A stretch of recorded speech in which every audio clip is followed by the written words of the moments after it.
Hello and welcome to your favorite YouTube channel, Cartoonist Kayfabe. My name is Jim Rugg. I'm Ed Piscor. And it is still Cartoonist Kayfabe-tober out there. Been enjoying all of the artwork that's popping up on here. If you guys have not started already, make sure you join in. There's still some days left here in Kayfabe-tober. And make sure you tag us. It's a lot of fun going through social media and actually seeing all the artwork that our talented audience has been creating and posting.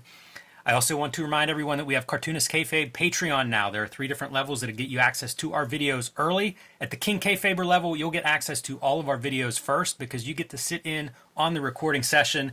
In between these recording episodes, we actually have some back and forth with our King Kayfabers. And whenever you see a book that you like, you'll be the first ones buying it in that aftermarket.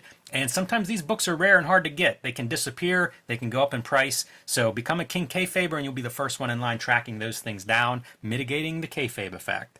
Finally, we are a daily comic book YouTube channel. We have about 1,500 videos in our catalog, and you can search for those on the Cartoonist Kayfabe YouTube homepage. There's a little magnifying glass in the search box. Put in your favorite cartoonist, put in your favorite title, and give it a look. 1,500 videos. I'm sure we've got a lot of great comic book coverage that you will enjoy.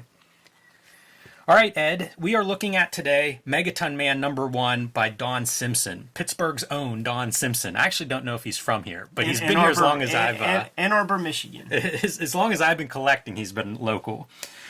This is actually a reprint of issue 1. It's a second printing, so you see a 1989 date on the signature here. Slightly newer style for Don Simpson than what's going to be on the inside. But this is 1984 that this book comes out from Kitchen Sink Press. Part of the reason I wanted to look at this is it feels odd. You know, I think of like post-Turtles, lots of black and white books come out, parody books come out. There's a lot of... This makes a lot more sense if it were much later than 1984. And the other reason I want to look at it is I think of Don Simpson's skill set and his level of craft is phenomenal. Yeah. So, no, it wasn't a black and white book to start. It wasn't? It was a color book. Quite sure. Yeah, Piepoklowski is color. Oh, man. You know what? This throws off everything that I thought I knew. It has nothing to do with black and white. I brought other issues because I have like this run, and you're right. Issue 2, you know, this is not a second printing of issue 2, and you can see the color in there, so that changes a lot. Should we just start it over again? No, but I wish I had a color. You know, That's why I was like, I should have known.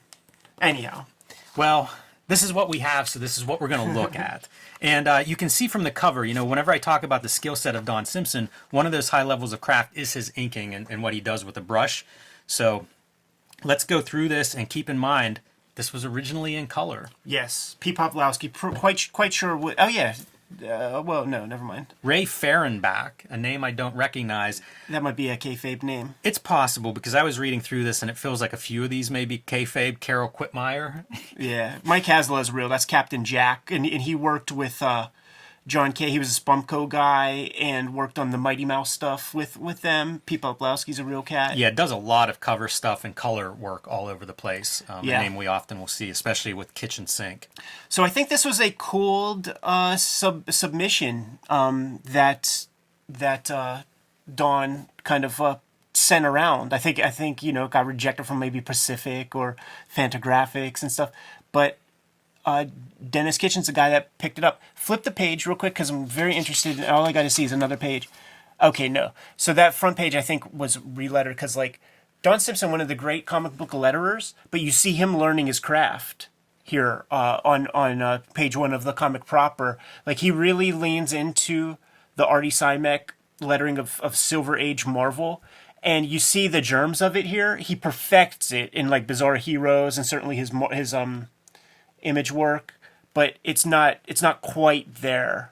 Although pretty strong. And here you see the copyright date 1983. Yeah. So this is very early on, and it's one of those mysteries for me is, what does this come out of? You know, it just feels like such a strange comic, and the more I get back to its origins, the stranger it feels. This would make a lot of sense to me in 1987. Yeah. In 1983, it feels like this is an original voice coming out of nowhere, I think. Yeah, totally. And you know what I think it is? I mean, we have to get him on a shoot interview to corroborate this fact, but I get a lot of like non-brand Eck vibes from this because what it's parodying is classic Silver Age Marvel comics very specifically, and then it'll get to like later on there'll be like the Steranko nods and stuff like that, but it's a very specific era of comics, and even the art style feels Severin-ish, Marie Severin-ish in its construction and stuff. Yeah, so there's going to be a reference to 1963 in here. Clearly Silver Age Marvel being a big piece of this. Like, without that piece, this would be even more bizarre. But right away, what we have is Megaton Man reappearing from some mission that the Megatropolis Quartet sent him on, basically Fantastic Four. And whenever he shows up, right away they decide, wait a minute, how do we know this is the real Megaton Man? So we have the time-honored tradition, but very stupid, of superheroes fighting superheroes over a misunderstanding. You know what's cool is, like, Cartoonist Kayfabe is brought to you by the books that we make. The Hip Hop Family Tree Omnibus is out sooner than later. It's going to be in your stores, but it's not going to be there for long. Scoop it up. X-Men Grand Design Trilogy trade paperback coming to you in November. There are 2 trade paperbacks of Red Room out there right now. Trigger Warnings and the Antisocial Network with Crypto Killers trade paperback coming to you in January. Jimmy has a few copies of Hulk Grand Design at stores right now, but it is sold out at the publisher level, so if you see it, scoop it up.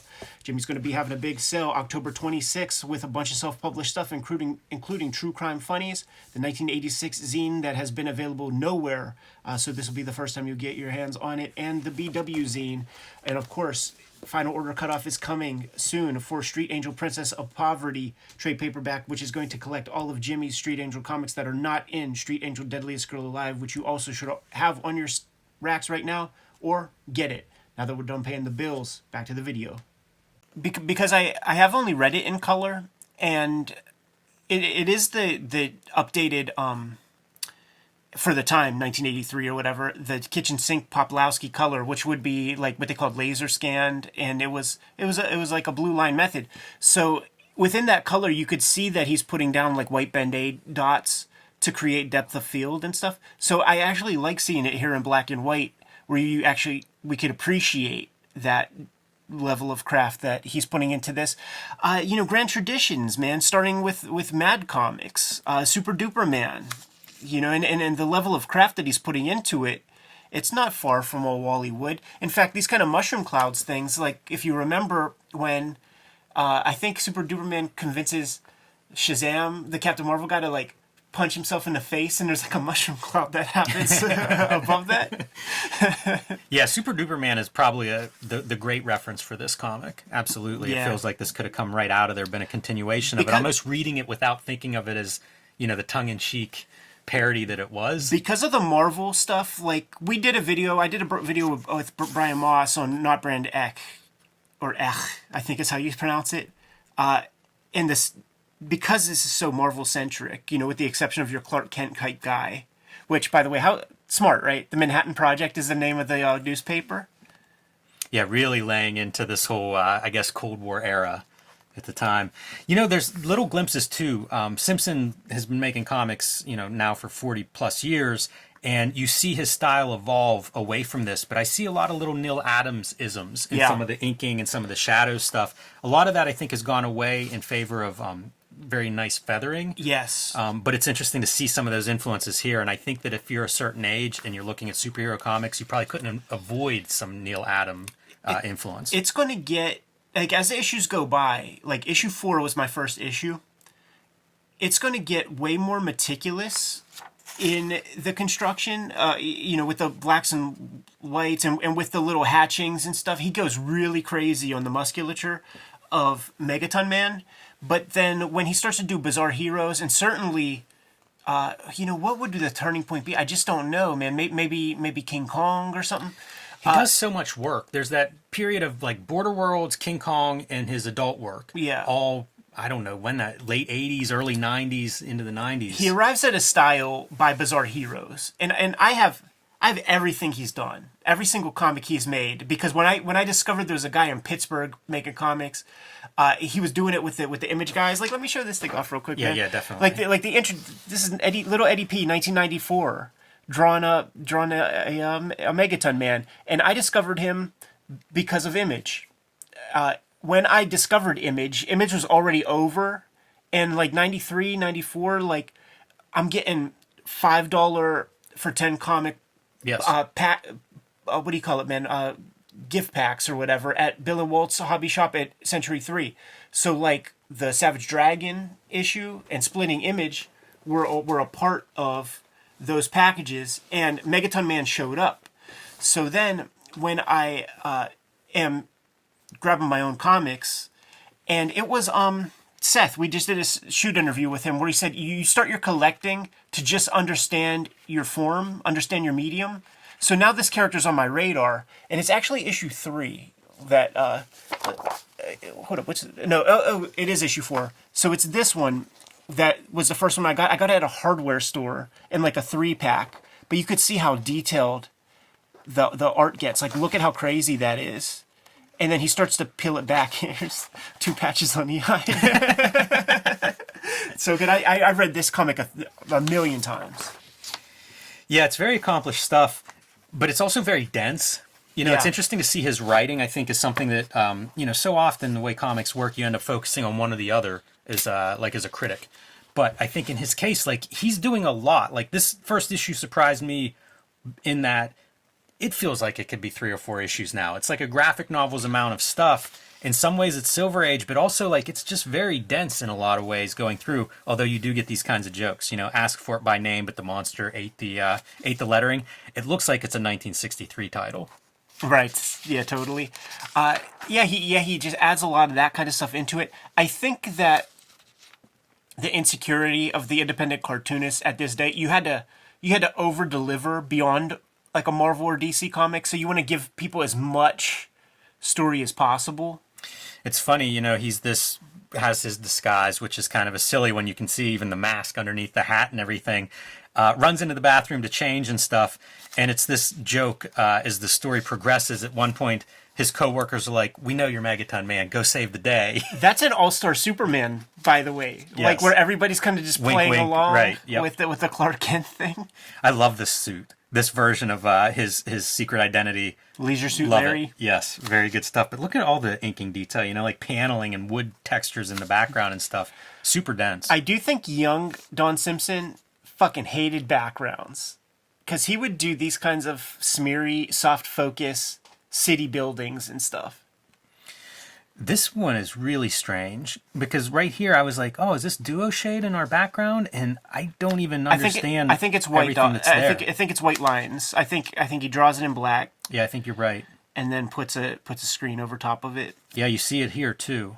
That white. This one, that's a dot dots, pattern. Yeah. These are line pattern, but definitely looks like a white screen tone put on top of there. And our villain is Dr. Software. Right. And he has a brother that claims credit for creating Megaton Man, even though there's like the Superman origin of Megaton Man coming here. So a little convoluted in that part, but in a way, probably cutting promos on comics and how convoluted the superhero comics were at the time. It's funny to think of like what would be the critiques of superhero comics in the early 80s. Sure. And the stuff that he's grown up with, we're dealing with time with stuff. I was reading the Jim Shooter Adventure comics and Superman comics, actually, like Superman proper, and there would be 3 Superman stories, and they were all from a different century, and none of it was Clark Kent, and none of it made a fucking bit of sense. Of course. Here he has a bomb coming at him. I love this upside down panel because he's looking back like kind of through his legs, and so it's this upside down point of view. But in order to evade it, he moves. The bomb hits this building, and now the newspaper, the Manhattan Project. Where are our reporters? One's been kidnapped, one's Megaton Man. That's it. That's their whole staff. So they have nobody to cover this giant story. Little Gary Trudeau promo cuts. Really interesting. And you see like superficial parody, feigning insight. Clever. This whole book is kind of like that. Like it's a lot of pretty thoughtful stuff that, again, to me makes sense post Watchmen, post Dark Knight, kind of a self-aware time in superheroes, except that it's many years before that. And it's pre-social media because people will express their disdain within a couple of keyboard clicks and stuff. And I feel like to some extent, Don Simpson has done that. He's not afraid to talk some smack. But at least back then, it's like you put it on the comic page. Yeah, and you may be onto something with these backgrounds because it's such a kind of like a sloppy drawing version of a cityscape. Yeah, and he's carried that on for a long, long time. And who knows, may still do so. This looks like you've put your screen tone on and now you're scraping it away. You can see kind of the white highlights and stuff and the marks on there. Such a great trick. Like when you put down that flat gray, it is just that. The second you start to lift up some dots, you create three-dimensionality. His lettering's phenomenal. The tightness of his lettering is like compared to page professional. one. Like in over the course of 20 pages, he's figured out his game, dude. Like that's what it was when he started on page 1. You see, and you know, it slowly loses the italicized characters and stuff. It slowly gets there to the point where it's solid. And yeah, it feels like gets this even could better. be a font. It's so consistent. Yeah, it gets and even better. obviously it's not, but it's very high level. You know what's funny is this one and this, I think are font. Like I think these are new. I think this is new lettering. I think this is new lettering, and then because we're back to the old stuff. So this is probably for the reprint.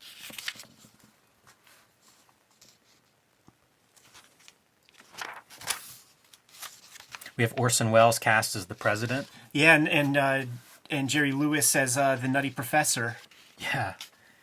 Yeah, a lot of strange stuff. I suppose Cerebus is probably something that you see some consciousness about Cerebus on these pages. Yeah, it's also, you know, it's not Brand Eck would have that kind of parody. You know, Mad influence, where you know just cast some people in there. The psychodramatic Professor Levitch reveals the origin of Megaton Man. The Part 4 stuff, I think, a very clear homage to that Silver Age style storytelling.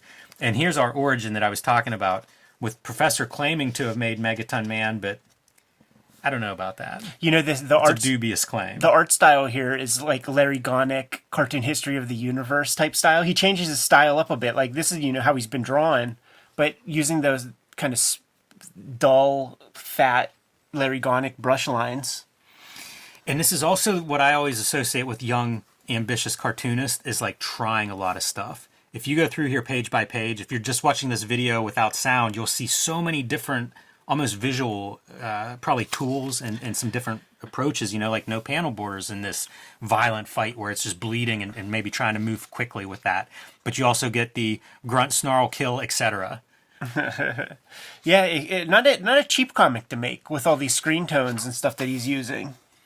No, again, you know, a young cartoonist really going for it. You're putting forth every effort, and those screen tones, there's stuff on every page. And now here's another example of like, okay, let's go back to that comic motif. You know, even the Doonesbury kind of call out to give some narration as to what's going on, keeping it interesting. You know, there's no dull moment here, despite it just being a superhero fight. And Megaton Man fantasizing as our lead reporter, our Lois Lane, is falling to her death. But, of course, in Megaton Man's head, dreaming of what could be. Does that not happen in All-Star Superman as well? Or she... No, you know what? It's on the cartoon where she... It's like, I think you're I think you're Superman, blah, blah, blah. She jumps out the window and then he fucking saves her. Yeah, I don't remember that.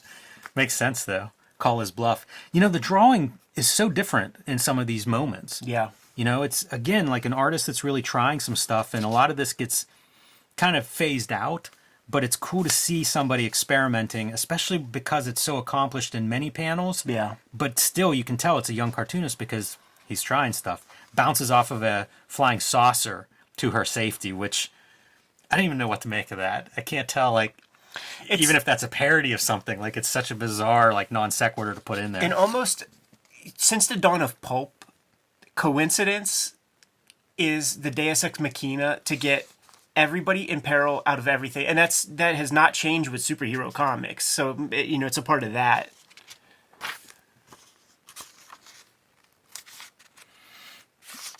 We have our silhouettes of just more nonsense in the foreground as the other superheroes are now like, oh, we got to go help Megaton Man, but they don't help at all. As he builds these characters, They're like just more spectators. like he brings all of them into Bizarre Heroes. Like he never loses a character. When he builds something, like it's now a part of his pantheon.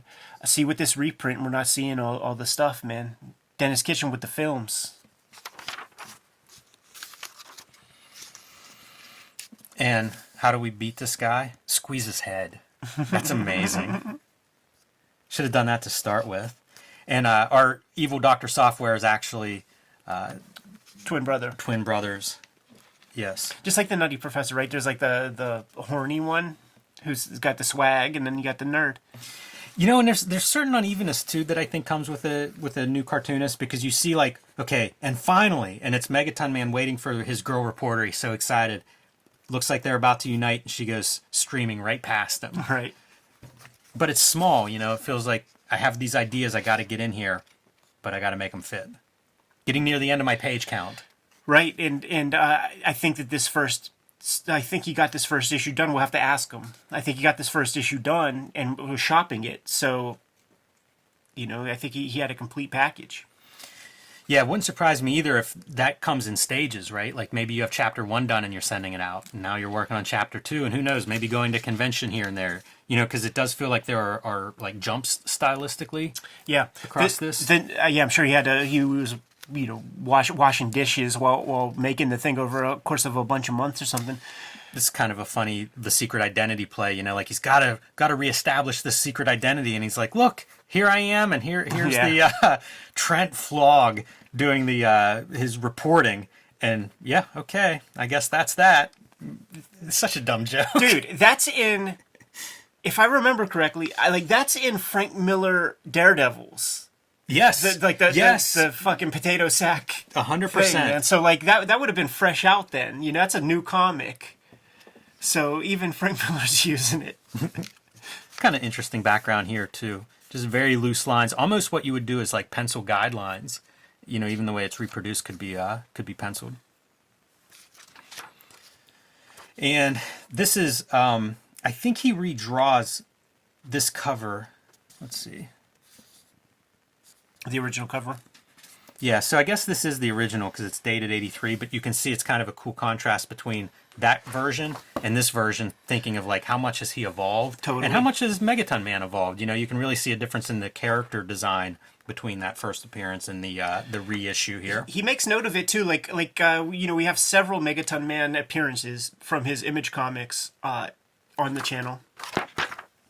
And in one of them, I think in the Savage Dragon one, he calls out that, you know, he used to draw more detailed, and, you know, they say something like, bring back your old style, and he just draws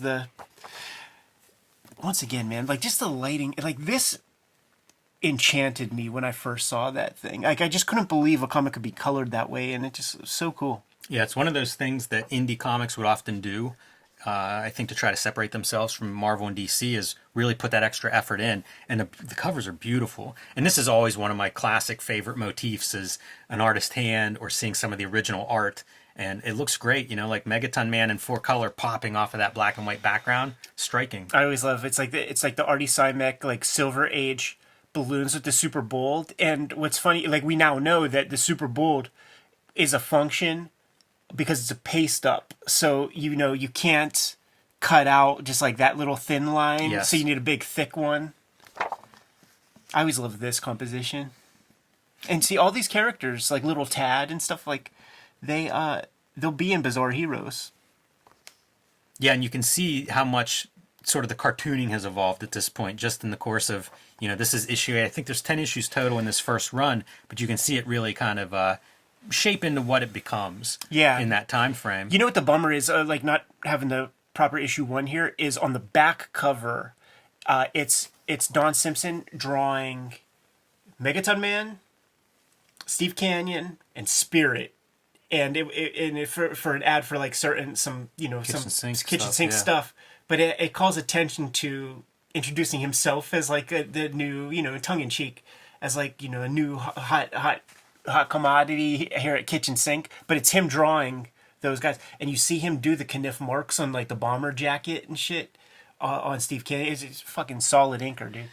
His ability with a brush is it's top notch, no doubt about it. So there's that run, you know, the cover gallery, and bummed that I have the reprint in black and white. Did not realize that was inaccurate. You know, I thought that's how it started, and little did I know. So I guess I'm still on the quest for a Megaton #1. Yeah.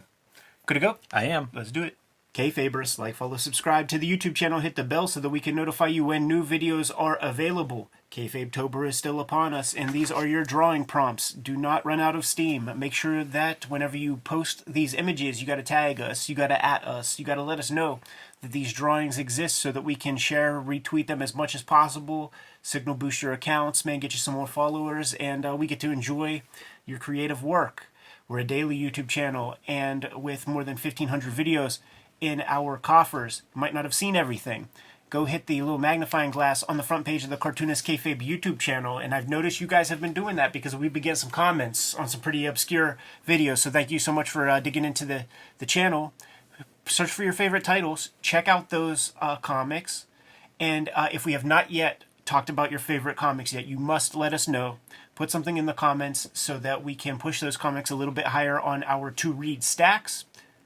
And whenever you find the favorite cartoonist or favorite comic book, share those videos. It's how we grow this channel. We're not buying advertising elsewhere. We rely on you guys to spread the good word. Yeah, good call, Jimmy. We have a Patreon that you can directly support the Cartoonist Kayfabe channel. The King Kayfabers on the Patreon are hanging out with us right now. They hang out with us every morning when we record our stuff. They get a leg up on the Kayfabe effect that way through this private stream. They have access to every video before anybody else. And we always record one extra video so that when Jimmy and I decide to go on some travels, we can still keep the daily content coming. So as of this recording right now, there might be about 25 videos that Gen Pop has not seen. So you could take advantage of that before we put those videos out live. Ultimately, the videos are brought to you by the books that we make, and before you is a small sample of our bibliography. But Jimmy, let the people know what is coming out soon. My next book release is Street Angel, Princess of Poverty. This will be out in November from Image Comics. You can pre-order it now at your local comic shop or online, and we ask that you do that. This is an Image book, and they need to know how many of these to print, so let them know that you want a copy.